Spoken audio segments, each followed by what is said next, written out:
Hello and welcome back. I'm Barbara O'Neill, and today we're diving into the incredible benefits of cayenne pepper and other amazing spices. Imagine adding just a pinch of spice to your meals and feeling not only satisfied but also knowing you're nourishing your body from the inside out. These aren't just kitchen staples, they're natural powerhouses of health, vitality and healing. Spices have been cherished for centuries, not only for their flavor but also for their medicinal properties. Personally, I've experienced the transformative difference these spices have made in my own life. Whether it's managing occasional aches and pains, improving digestion, or boosting my overall sense of wellness, these natural remedies have been life-changing.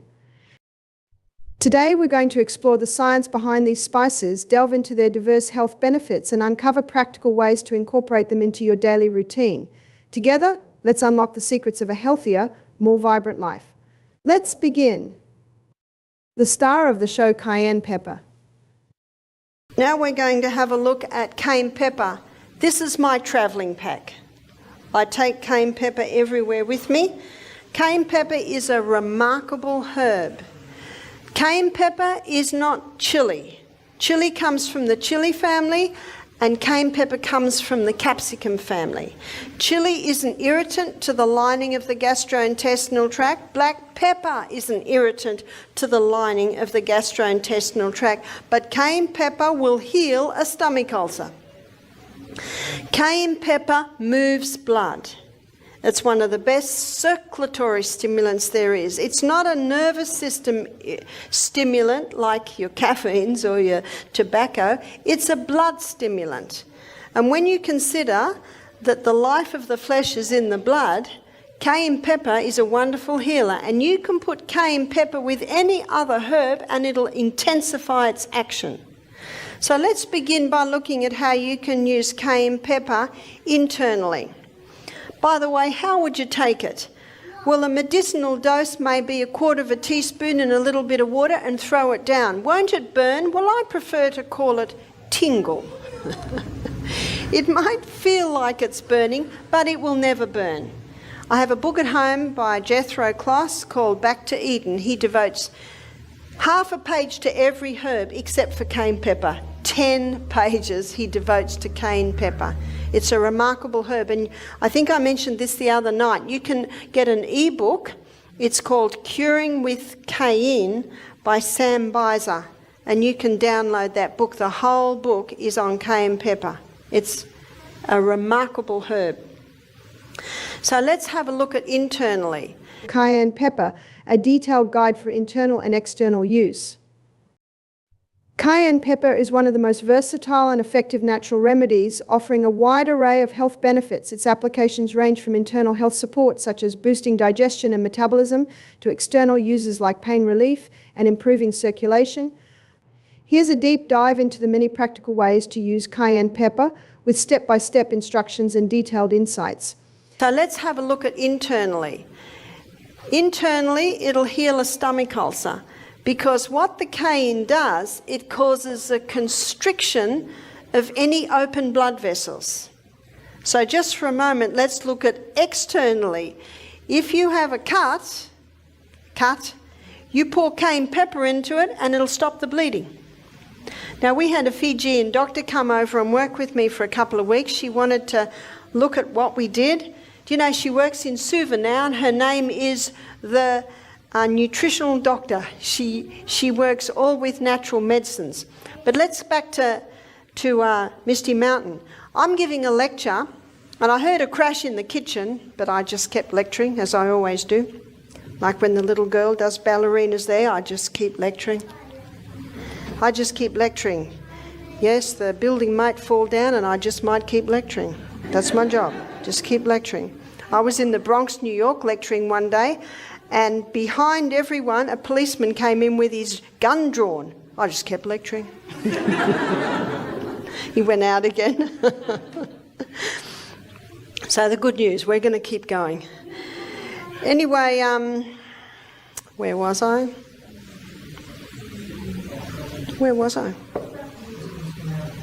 Misty Mountain, and we've got the doctor. Crash in the kitchen. Found out later the blender had dropped and she had bare feet as Fijians do. And you know how thick blenders are. 3 bits of glass had gone on the top of her foot, and she had 3 1 centimetre long cuts on the top of her feet. And the staff were saying, Barbara, Barbara, quick. So I went outside, and just like most Fijians, she's laughing. And I looked at her foot, and I could see little globules of fat. How deep is that? That's very deep. I said, don't worry about it, we'll fix it. So I went and got the cayenne pepper, and I sprinkled cayenne pepper in it. Anyway, she laughed the louder, as Fijians do. Most others would have screamed. Doesn't it hurt? Well, it's already hurting. So it just hurts a little bit more. And only hurts momentarily. It's like when you put cayenne pepper in your mouth, the tingle dies down. And then we bound it up. Well, I saw her the next day and she said, I can't believe this. She said, I would have stitched that. She said, if I'd been near a hospital, she said, I would have stitched that. But she said, this has drawn it together. She said, all the swelling's gone down. She said, it's unbelievable. So you see, her experiences at Misty, maybe that one, was very helpful on her knowing how to treat. And that's what cayenne will do. My son William, when he was about 10, he was clearing away the banana, the cut banana. You know how bananas, you'll get the old ones? And the elder son was cutting them with a machete. And William thought Peter had finished that area, and he came in just as the knife came down and cut across the fingers. In fact, the other son was looking through the grass for the fingers, but it was all right, they were still there. Anyway, I was in the meeting at a time. I looked up and saw Peter saying, Mum, and I said to my daughter, go and see what's wrong with Pete. And then they were all gone. Well, I finished the meeting and went up to the house half an hour later, and there's William with cayenne pepper all over. The kids had put the cayenne pepper on it. And he was sitting there with a frozen juice ice block. That had made him happy. Do you know that it should have been stitched probably? Well, I wouldn't have stitched it, but I'd say most people would have thought it should have been stitched, but it healed very nicely. Now, this little finger was bent for a while, so what did he cut through? A tendon. Now, when my brother-in-law saw that, he was not very happy because he felt I should have had it stitched. But I thought, well, it's his left hand and it's the third finger, so what does it matter if it's a bit bent? Do you know how you sort of got to... And what would happen if he went to hospital? They would have insisted on tetanus. They would have insisted on, how are they going to find that time? I thought, no, it'll be right. So what I did was every time we were sitting in church or sitting in a car, I'd just rub it. And I found within a few weeks it was working again. See, hey, you've got to weigh up. What is this really important? And as I said, if I broke my arm and my bones were sticking out, I'd be very thankful for a doctor to perform an operation to get my arm working again. But there are lots of little tiny bits and pieces that the natural remedies will fix. So any cut, put the cayenne pepper on it. Yes, it will hurt, but it's already hurting, and remember, it'll settle down, and then bind it up because it'll constrict the blood vessels and cause them to shut. Now, internally, if there's a bleeding ulcer and you take cayenne pepper, won't it hurt? It'll give a little bit of a tingle, but it will never hurt, meaning it will never cause an ulcer. In the book Jethro Kloss, there's a doctor that says it's impossible to cause a lesion with cayenne pepper. Another doctor said you cannot abuse cayenne pepper. It's impossible to abuse it. It's actually a very safe herb. It will never harm.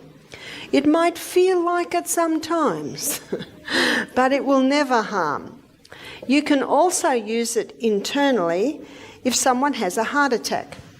Now, I had read about this, but I experienced it once, and it was when we had our health retreat in Melbourne. I got a call from one of the staff. A lady's had a heart attack in the middle of a cooking class. So I ran down. I was there in 3 minutes. The lady's lying on the ground. Her face is white. There's a guy holding a pulse. He said, the pulse is gone? Almost. I said, quick, cayenne pepper. I got a half a teaspoon of cayenne pepper, quickly put it in her mouth. She was half conscious. We're able to give her a little bit of water to drink. Within 2 minutes, the guy holding the pulse said, the pulse is strong. All the colour came back into her cheeks, and she sat up and said, "What happened?" Just amazing. We sold out of cayenne pepper that program. Everyone, what happened to that lady? What happened to that lady is that cayenne pepper, when it got into the blood vessels, it thinned the blood. This is the best blood thinner. No need to warfarin, I mean rat poison. No need for aspirin. And by the way, it has been shown today that aspirin causes brain bleeds. This is very, very safe with no side effects. Now, if someone is on warfarin or aspirin and they're a little concerned, I would suggest start taking 1/4 teaspoon 3 times a day. And most people, if they're on warfarin, they have to be tested, every few weeks or every month. And the doctor will say, "Your blood's getting so thin, we can reduce your medication." Because he will see it if you're taking cayenne pepper. It's very safe. I was going to say many doctors, probably 1% of doctors, there are a few that are using natural medicines with amazing results. See, there's no side effect with this. You could take a bucket of that a day and you would still not bleed to death. Because, remember herbs? Psalm 104 verse 14, God made herbs for the service of man. They work with the body. Now what that did when this lady took it, it thinned the blood, it immediately opened, dilated all her blood vessels, and she got a dramatic delivery of blood all through her body, and that's what pulled her around. Isn't that amazing? If you've got a stomach ulcer, it'll constrict the bleeding vessels. If you need to open the arteries, it'll just open that. That's how the herbs work with the body. You can also use cayenne pepper to wake up areas of the body that may be sleeping. Now, we have had a few people come to our program who've got peripheral neuropathy. That means they've lost the feeling in their feet. And this is one of the side effects of chemotherapy. So we've had a few people come who have lost the feeling in their feet. And it can also be used when people get commonly cold feet. You must never allow your feet to get cold, because perfect health requires perfect circulation, and perfect circulation means that your feet are the same as the rest of your body, the same temperature. I used to get cold feet a lot till I started exercising. You see, exercise is the best cure for poor circulation, especially that interval training. But we have had many people come with cold feet, and we've had a few people come with peripheral neuropathy. They've lost the feelings in their extremities. Now, if someone's lost the feelings in their extremities, you can never do hot and cold foot treatments on them. You put cold feet into really hot water, you can damage the tissues. So you have to be very cautious with that. But you can put a cayenne pepper compress on the bottom of the feet. Now what I usually do, now you see what I've done here, I've got a piece of Glad wrap and I've got kitchen paper that's been folded over. I'm going to put a light sprinkle of oil on that, and then I'm going to sprinkle about 1/2 teaspoon of cayenne pepper on that. And what the person does, they put their foot straight on the cayenne pepper, wrap the Glad wrap round, put it in a sock and keep it on all night. And by morning, their feet are warm and their feet stay warm. I had one man who'd lost all feeling in his feet, and on the second night, he got pins and needles in his feet. What's pins and needles? That's the first sign that life's coming back in the feet. You see, it's very, very gentle. So usually I put olive oil, and I haven't got olive oil, so I'm just going to do a little bit of castor oil here. So just a little smear of olive oil or castor oil, just enough to so that the cayenne pepper will stick. And now I just spread that over so it's spread out. And I have put a little bit too much on there, but that will be just enough for the other foot. So I'm just going to put another one on so that to mop it up, because it's, oh yes, so I've easily got enough for 2 feet here. And most of us have got 2 feet, yes. And now I'm going to sprinkle the cayenne pepper on. So the oil is just so that the cayenne pepper sticks to it. Because if you didn't put the oil on, of course the cayenne pepper would just all fall off. Now this is about how much I put on. So you see that?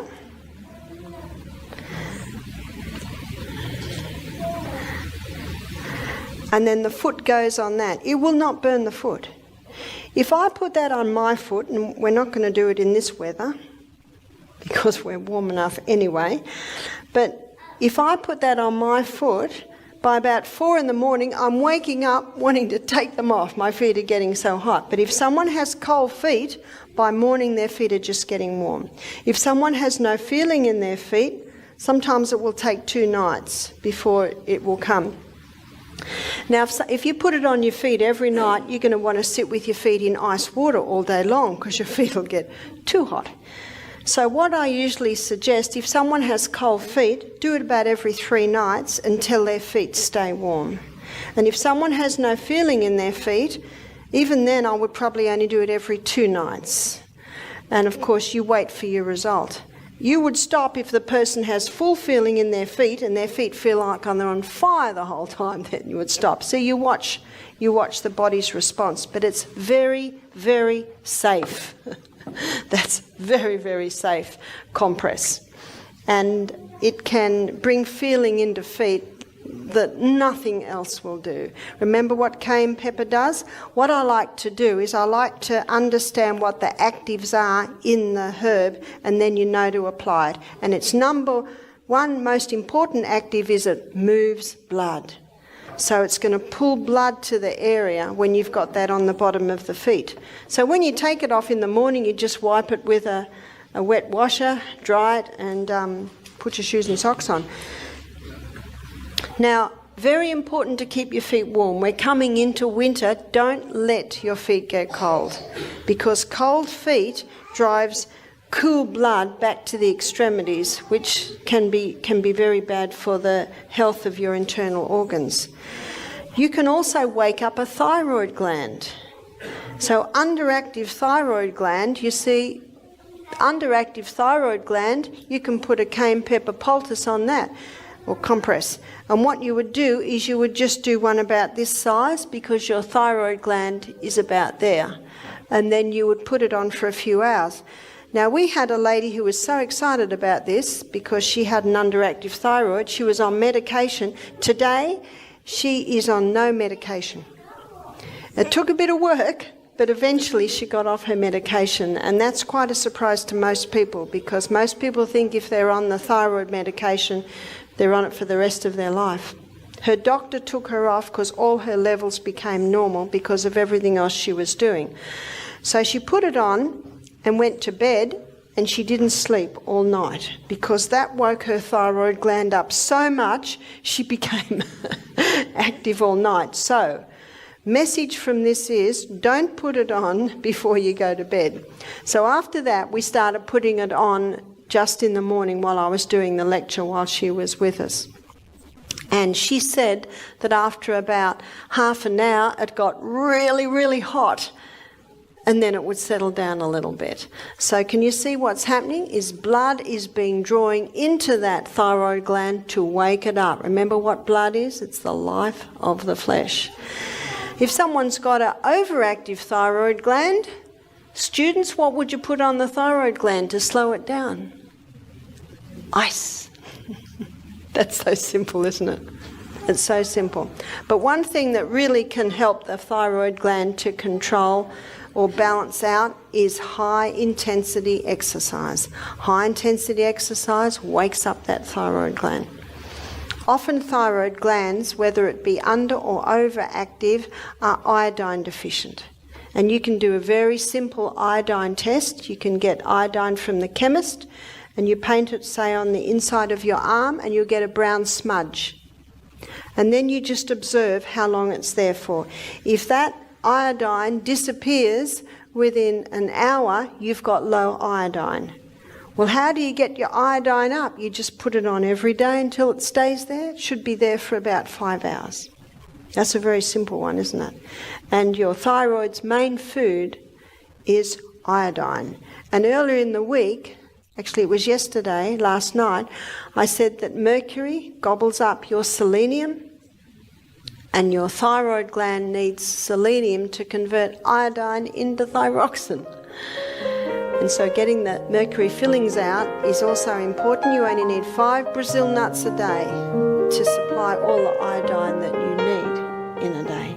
Let's move on to another incredible spice, ginger. Known for its anti-inflammatory and anti-nausea properties, ginger is a staple in natural medicine. It supports digestion, boosts immunity, and improves circulation. One of the simplest ways to enjoy ginger is by making tea. Grate fresh ginger into a teapot, add boiling water, and let it steep for 10 minutes. Ginger tea is especially effective for nausea, indigestion, and warming the body on a cold day. Externally, ginger can be used to reduce inflammation in joints and muscles. To create a ginger poultice, grate fresh ginger onto a cloth, fold it into a compress, and apply it to the affected area. This remedy is particularly effective for conditions like arthritis, gout, and sore backs. Onions, nature's antibiotic. Finally, let's talk about the humble onion. Onions may seem ordinary, but they are packed with health benefits. Rich in sulfur compounds, onions have antimicrobial and anti-inflammatory properties. They've been used for centuries to treat earaches, congestion, and infections. Onion remedies. Earache relief: heat an onion until it's warm but not too hot. Cut it in half and place the cut side over the affected ear. The natural oils in the onion help reduce pain and inflammation. Homemade cough syrup: slice an onion, sprinkle it with sugar or honey, and let it sit until a syrup forms. This syrup is excellent for soothing sore throats and calming persistent coughs. Conclusion. Thank you for joining me today as we explored the incredible benefits of cayenne pepper, ginger, and onions. These simple natural remedies are proof that some of the most powerful healing tools are already in your kitchen. By incorporating these spices into your daily routine, you can take charge of your health and enjoy a more vibrant, energetic life. If you found this information helpful, please give this video a thumbs up and subscribe to my channel for more insights on holistic health and natural remedies. Remember, small changes can lead to big transformations. Until next time, take care and stay well.